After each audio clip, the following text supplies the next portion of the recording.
The Money Show Business Unusual. with Colin Cullis. One of the biggest mistakes so many people make when they talk about innovation or thinking about innovation or innovating is they think it's an event rather than a long and often torturous journey. You should never stop innovating. You should never stop evolving. You should never stop changing. What 2 decades of innovation looks like from a Google vantage point. Business Unusual. Colin Cullis this evening. Tell me about Google, which is turning into a fairly adult business, 23 years and counting.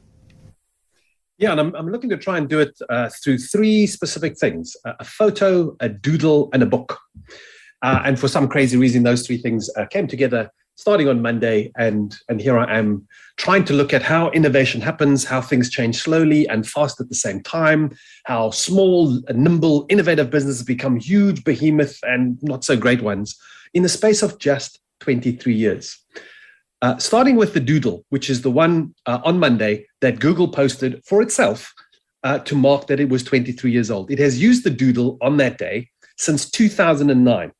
Each year a different one, but always on the 27th of September, the Google Doodle for that day will reflect it. The doodle itself is a much older thing. In fact, the first one was created by Sergey Brin and Larry Page, the founders, in 1998 when they went off to Burning Man, as I suppose everybody did back then.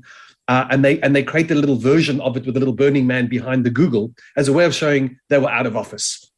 And they first officially used it for Bastille Day in 2000 and got such a great response to it that they started using them more often.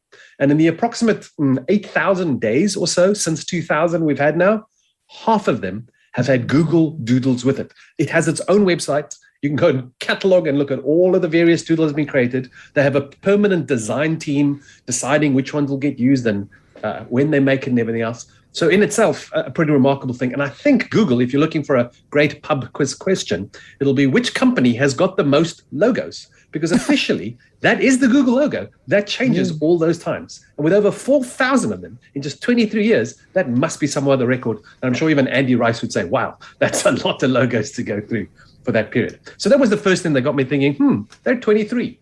But also on Monday, I happened to see a picture, one of those, here's a picture from your memories kind of thing that your phone and various social platforms do.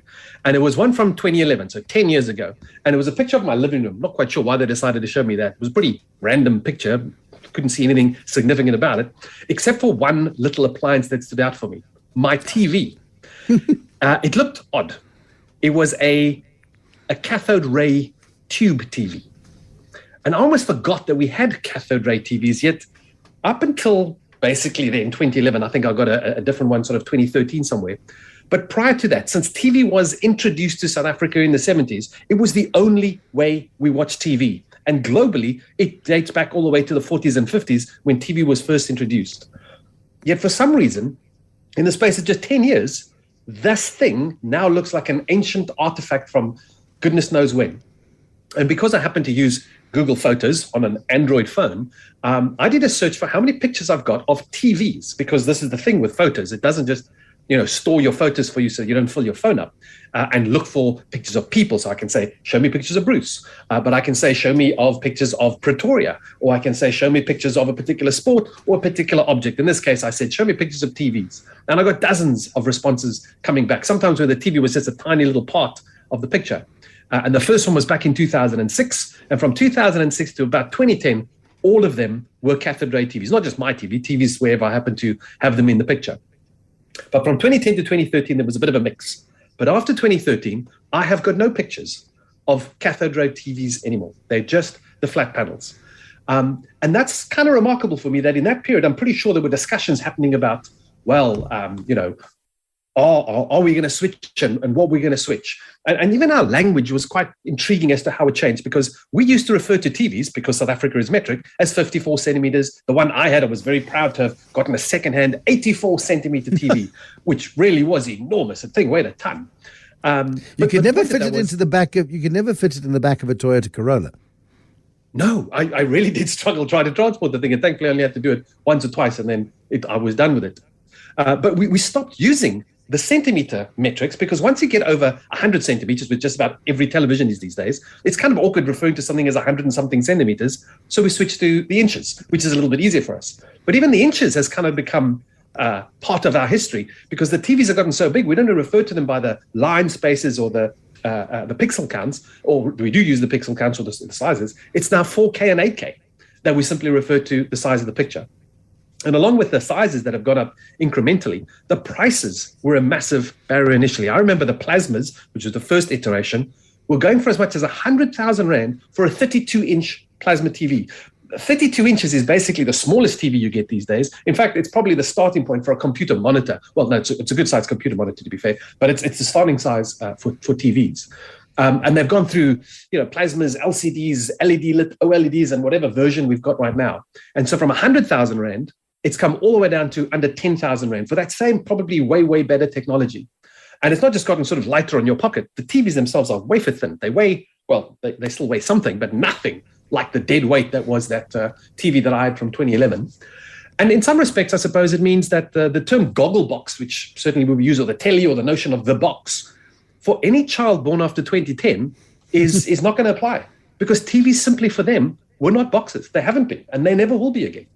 And so that was kind of a small snapshot looking at that particular technology, that from one year to the next, you didn't notice a massive difference. Nobody was saying, oh, I've got to run out to the shops and go and get the latest, greatest TV. But over time, it's remarkable how much has changed. And the other night we were talking about the latest iPhones, and there too, phones have had dramatic changes over the period of time, but incrementally in each year, we didn't necessarily note it. And ahead of the show, just to say, hey, we're chatting about this, I made the comparison between the Apple Watch being way more powerful than the Apollo computer that landed man on the moon. And that's not even that amazing, because the Nokia 3310 is more powerful than the Apollo computer that landed man on the moon. So we've had this incredible power for quite some time. We haven't necessarily put it to very good use, but there you go. Then the book that I was referring to is one called The Every. It's by a guy called Dave Eggers, and he originally made one called The Circle in 2016, which talked about the social media search company that wanted to be hugely transparent and amazingly transformative. And of course, everything goes wrong, because Black Mirror style, when you try and be too transparent and you get too big and everybody's online all the time, bad things happen. Privacy is an issue, and that's the fallout of the book and the movie that was made subsequently. Well, his latest version now is called The Every, and it imagines that same social media / search company merging with the world's largest e-commerce company. So kind of if Google and Amazon merged. And that's kind of a novel idea, and the book has quite a novel way of being sold. It's going to be available in an audio form. It is going to be available in a digital form, but until the 16th of November, you can only go to a bookstore and buy it in print, as a way of them saying, this is how it should have been. You should have a piece of paper in your hands to never forget what the potential consequences of this is. But this is where it goes back to going back those 23 years and seeing how things have actually changed, because back in 2004, a guy called Robert Sloan imagined where this could all go, particularly given that everybody was optimistic and super hopeful that everything would be great. And he thought, well, maybe this wasn't going to be great for everybody. And there was already signs then that the challenges to journalism, the erosion of ad money to newspapers was already happening as it was shifting to search. And so he created this little video exercise he called Epic 2014, and then updated the next year to called Epic 2015, about what would happen if a massive search company or the massive technology companies took over media and became sort of a replacement for all of that stuff. And the epic part refers to this, what does he call it? The evolution. Oh, I'm going to have to go and look it up now. Anyway, it's this term about this amazing company that combines all things. And in this 10-minute video that he created for it, it paints this picture of how Microsoft bought Friendster. Effectively, Facebook didn't exist at the time. Friendster was like the Facebook. And then included sort of a news aggregator service to create this news search function that was the Microsoft side of things. And then Google and Amazon merged to create Google's On. And that was kind of a word that stuck actually for a lot of people, this Google's On idea. And that supposedly in 2014/2015, depending on which version you watched, Google's On turns on this thing called Epic. And here's a little clip from that video about what happens when Google's On Epic switches on. On Sunday, March 9th, 2014, Google's On unleashes Epic. The evolving, personalized information construct is the system by which our sprawling, chaotic mediascape is filtered, ordered, and delivered. Everyone contributes, and many people get paid. A tiny cut of Google's On's immense advertising revenue proportional to the popularity of their contributions. Epic produces a custom content package for each user, using his choices, his consumption habits, his interests, his demographic, his social network to shape the product. At its best, tailored to its savviest readers, Epic is a summary of the world, deeper, broader, and more nuanced than anything ever available before. But at its worst, and for too many, Epic is merely a collection of trivia, much of it untrue, all of it narrow, shallow, and sensational. I feel like I'm listening to a Bond villain in the new Bond movie which is coming out this week. It feels remarkably unsettling. Yeah, and you know what? That is literally the revenue model for YouTube. The only place you can still find that video, because of course it came out before YouTube, is on YouTube. That's literally where I got it, and I will embed the video in the article online for people to go and watch it. And he absolutely nailed what was going to happen. Given that this was done in 2005, the year YouTube was founded, 2006, Google acquired it.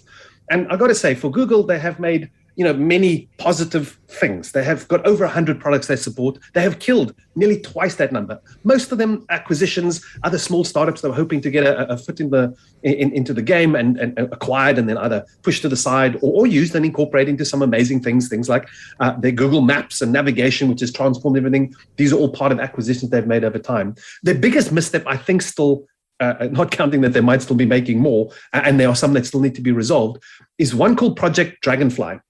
And initially in 2006 to 2010, they were looking to try and be a search engine in China. Now, China operates this sort of Great Wall of China, so things there work differently to the rest of the world. Chinese authorities require all companies to adhere to certain regulations they need. And when you think about search, there were regulations about what you might find and whether or not on how you report who would get access to it. And initially, by 2010, Google found that it couldn't comply with what the Chinese authorities wanted, and so they pulled out. And there we thought we left it. But as Google got bigger and bigger, and it started sort of dominating the rest of the world, saying no to over 1 billion people in China for your next opportunity for growth and revenue and shareholder value was just something too big to say no to. So in 2018, this notion of Project Dragonfly was created and was in fact leaked by a Google employee to say, I'm not happy that my company is going back to China, and by the looks of it, willing to comply with everything that the Chinese authority want to connect somebody who does in any search they do to their phone, so they would not know what you look for, but who and where you are, and report that to the Chinese authorities with little questions asked. And it was only when it became public and they really started getting challenged about it that they said, actually, no, it was just a test. We're not really looking to do too much with it. And then persisted with it a little bit till finally killing it in 2019. And I imagine they will probably still wind up going back again. And in fact, the most recent one relates to Google having gotten a lot of requests from Russian authorities to remove things and to limit who's got access to information, including the most recent elections, where there was an app that they were asked to take off of the Android store that Alexei Navalny's is an activist over there that looked to put together to help opposition candidates have a better chance of tactically winning against the one set up by Vladimir Putin's sort of ruling party. And this is a challenge for a very large company. They can't do small things anymore and make money. They need to do big things. They need to do bold things. And when you do big, bold things, the opportunity for doing things wrong gets greater. And so I'll leave a little more online how this all goes. But the lesson for the future and for all of these large companies is that invariably they are going to make some missteps. They are going to need regulation because simply they moved into spaces that had no regulation. And then unless we start doing it as Europe, the American authorities, and hopefully South Africa and the rest of the other continents start doing the same, we're going to continue to see them making mistakes. And maybe if there is an opportunity, given that Europe and America have had the lion's share of these new things that have been created, maybe one will rise from Africa to challenge them. That is search and commerce and all of these other kinds of things. But rather than calling it Google's on, perhaps we can refer to it as Amazoogle. Colin Cullis. I was wondering where you were going. Colin Cullis with Business Unusual.